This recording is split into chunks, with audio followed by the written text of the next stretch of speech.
Bonjour, bienvenue sur Mon Financier. Wall Street a clôturé en territoire positif hier soir malgré la grosse déception sur le PIB américain qui est ressorti en repli au premier trimestre, ce qui n'était pas arrivé depuis 2011. La croissance est donc contractée, moins 1% au premier trimestre, une grosse déception puisque le consensus lui tablait sur une baisse de 0,5%, et puis à noter que la précédente évaluation, elle, faisait état d'une hausse de la croissance de 0,1% en glissement annuel, donc une grosse déception quand même sur le front de la croissance économique. Et pourtant le Dow Jones lui termine en hausse de 0,39% à 16 698 points. Le Nasdaq gagne également 0,54% à 4 248 points, et le S&P 500 lui enregistre carrément un nouveau record en clôture à la faveur d'une hausse de 0,54%, un indice qui termine donc à 1920 points, du jamais vu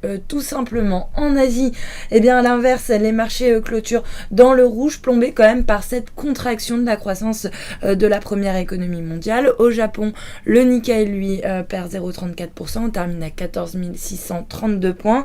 Hong Kong grappille à l'inverse 0,22, Shanghai 7,045, Taïwan moins 0,85, enfin Sydney recule également de 0,48%. Et puis du côté de la préouverture, la tendance devrait rester un petit peu indécise en l'absence de direction claire donnée par les places boursières, et puis également faute d'indicateurs majeurs. Le CAC lui devrait donc ouvrir en légère baisse de 0,23% autour des 4505 points. À noter quand même que la plupart des investisseurs anticipent une forte baisse du titre BNP Paribas après des informations du Wall Street Journal selon lesquelles les autorités américaines pourraient infliger une amende de plus de 10 milliards de dollars à la banque française. Voilà ce qu'on pouvait dire avant l'ouverture. Restez avec nous, très bonne journée.